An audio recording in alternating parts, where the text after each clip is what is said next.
Let me tell you, as my family, my father, my mother, and my sister, we arrived in Auschwitz.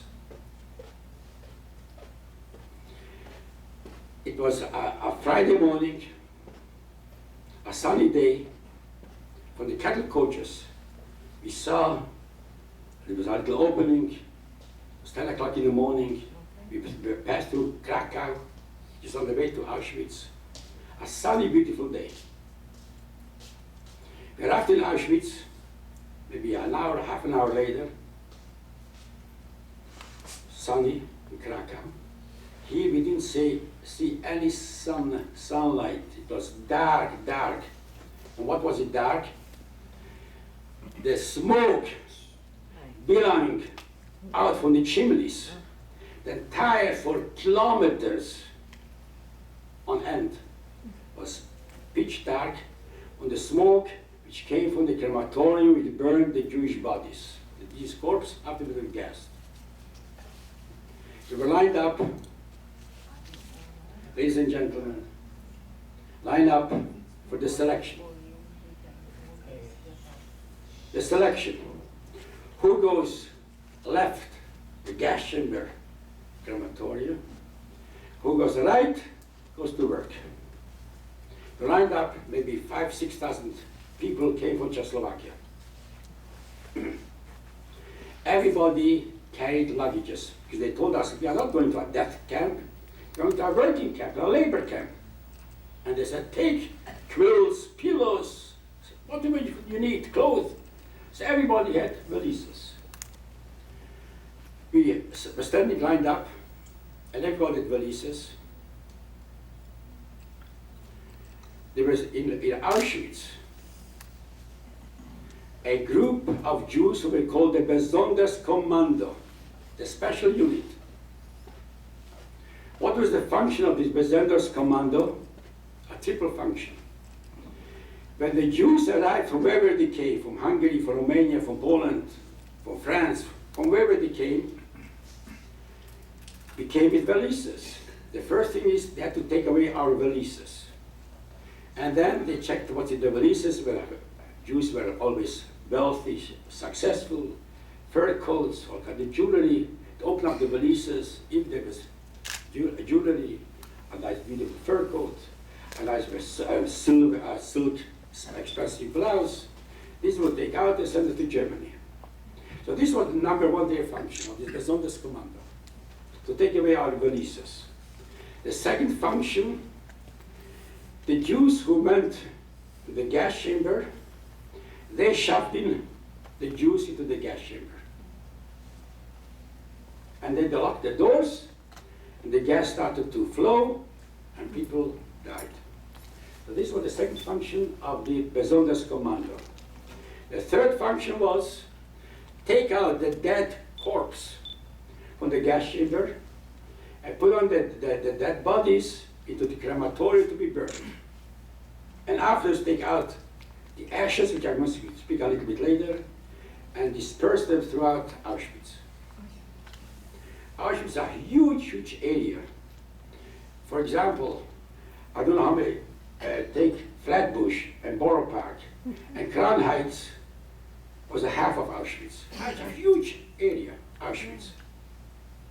So ladies and gentlemen, as we were lined up, like 5, 6 line, a long line, I was the first in the line, in this line, with my parents. I was holding the hand for my mother.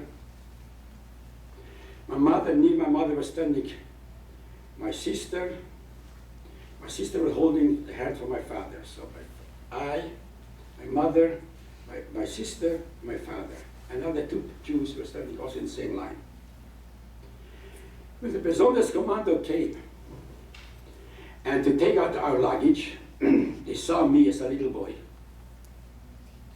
In Auschwitz, Dr. Mengele, this angel of death, not only sent the children to the gas chamber, because you know, 1.5 million little innocent children were gassed, killed in the gas chamber, but a mother who had a baby, a young child, couldn't work. Not only the child was sent in the gas chamber, but the mother also. So, and I was only like 9.5 years old. And he sees this person, the Besonders Commando, sees me holding my mother's hand. He whispers, because he wasn't allowed to speak to us. The SS were all over. He says to my mother, give away your child and save your life. But soon will be the selection. When Dr. Mengele will see you and the child, both will go to the gas chamber. On the other hand, if you have no child, my mother was a young lady, so she'll be able to go to work. She says, save your life, give away to the child to whom the elderly person would be sent to the gas chamber in any case. Anybody old was went to the gas chamber. So give away the child to the elderly person, you save your life. Ladies and gentlemen, I heard this, what this person says to my mother. I was holding my mother's hand, my mother was holding my hand. As this person said this, I felt my mother's hand were clutching, holding tight, like intimating, Nissen, don't be afraid, I won't give you away. She didn't express it so many words, but the way she held my hand so tightly, my hand, I felt that's what Barabbas alludes or intimates to me. Of course, he couldn't continue speaking with my mother, because the asses were all over, and he had to take all the baggage, the luggage, the valises. A few minutes later, he comes back again, and he sees my mother still holding me. He says, for heaven's sake, save yourself. Don't commit suicide. Don't let you be killed. Give away your child. Ladies and gentlemen, my mother clutched my hand even tighter, even stronger. I felt my mother says to me, Nissen, that's my name. Don't be afraid. I will not let you go. I won't give you up. And again, he spoke for a minute or two, and he had to leave. And what we noticed, that speaks to the inmates, the people who came to Auschwitz. Maybe 5 minutes later, it comes a third time. At this time, most of the luggage were taken away already. So he pretended that amongst the people, maybe there's some more luggage. So he pretended he's looking among the legs of the people who just came looking for language, for the luggage. So then he says to my mother, as follows. Last night, yesterday afternoon, he says, a transport came from Hungary. It was a young mother who didn't want to give away. She had an infant baby. A young mother and an infant baby. And she didn't want to, of course, when came the selection. How was the selection? A table, maybe twice the size of this table, which we have here. Mengele, Dr. Mangel was sitting at the edge of the table, not like I sit behind, was on the edge of the table, cross-legged, chain smoking, continuously smoking one cigarette after another cigarette. And this thumb, ladies and gentlemen, this right-handed thumb determined the fate of millions of Jews. Not everyone died in Auschwitz, was killed in Auschwitz, but other camps also. The majority of Jews were killed in Auschwitz. The majority of the 1.5 million little children were killed in Auschwitz. What determined the fate whether they should go to the gas chamber to work? This thumb. It was sitting on the table, and people had to pass by. This was the selection. Now fast, and it was just left this side, right this side, and this went. So this, of course, this young mother was holding this infant baby in her arms. Immediately, his hand went, and this thumb shifted to the left side. So she went to the left side, and there were the elderly people, sick people with crutches, with canes, who obviously couldn't work. And she was amongst them. The Germans were such inhuman, brutal people. At least a mother is sent to the gas chamber holding the child, wants to die together with her little child. Not together. Even this didn't allow. The grown-ups were sick, weak, and so on. There was two big trucks. In one truck were thrown like garbage, the children. In this truck.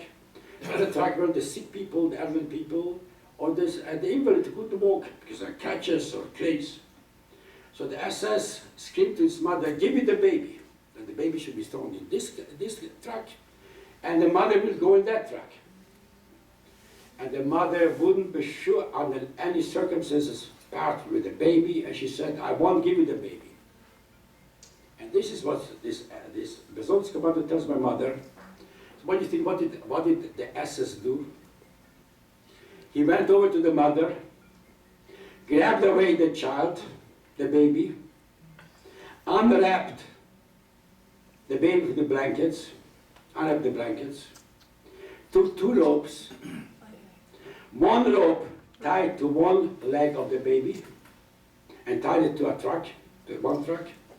The other leg tied another rope to the other leg and the other truck. Instructed the drivers should go in opposite direction. Can you imagine? And ladies and gentlemen, believe me, I'm not touching the tip of the iceberg what was going on. And this is what he tells to my mother: if you don't want to have the same fate, give up with the child. Ladies and gentlemen, my mother held my hand tight. I won't give you away. Ayi shamame, you know, ayi shamame. And we were waiting for the selection. Eventually, after maybe an hour or two, Dr. Mengele comes. Of course, as I mentioned before, for him was prepared this table.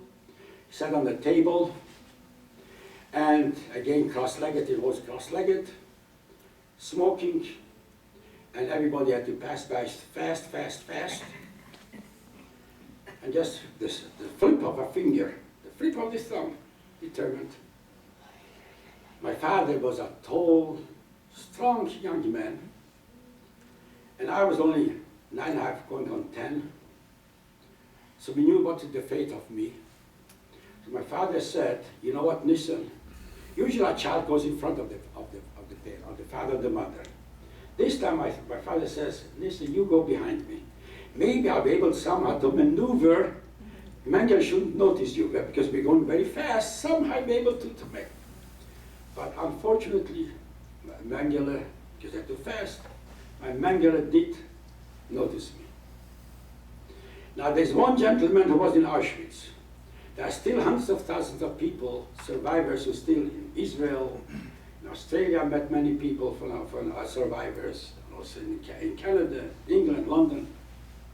You can ask all the survivors if ever anybody saw, witnessed such a thing. Mengele didn't speak with anybody. Didn't ask anybody's age, didn't ask anybody's health. He just looked and he decided, left, right, flipping the finger. When he noticed me, ladies and gentlemen, he got up from the table, walks over to me, asked me how old am I. I tell him, because I was told already, any child immediately goes out right to the Auschwitz, to be in the gas chamber. I tell him I'm 17 years old. You are laughing, he was laughing. Mengele was also laughing. Says, you are 17 years old. You are 11 years old. I wasn't years, but 10 years old. He says, you are 10 years old. It has been obwohl ich weiß, that in German, although I know that you are not more than 11, go with thy father, go with your father.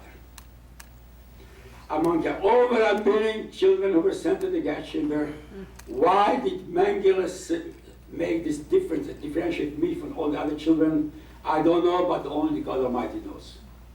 He got off the table and came over to me and spoke with me. And he says, although I know that you are only 11, anybody 11 also went to the gas chamber. But he said, go with thy father, go with your father. Once I spoke in Los Angeles, a television program. They also interviewed me, and I said this thing. Next day, I saw in the Los Angeles Times, they said, you know, whatever you read in the newspaper, 90% is cat is not true. Just you know what goes on in the. So what did they write in the newspaper in Los Angeles Times? Mengele said, your name is Mengele. Yeah, they asked my name, what's my name? Is Mangel. Says Mengele, Mengele as a cognate names. So that's why he paid me, because the names are very similar. Nothing of the sort. He didn't ask my name. He didn't say the cognate names. He only said, I know that. He smiled as you people were smiling here. And he said, just go with your father. So ladies and gentlemen, so I came out from the clutches. If anybody knows what was going on, who was Dr. Mengele? If everybody was thrown in a burning furnace, it comes out the light from a burning furnace, you understand it's not a natural phenomenon. It's a miracle. Being in the hands of Mengele, who sent millions of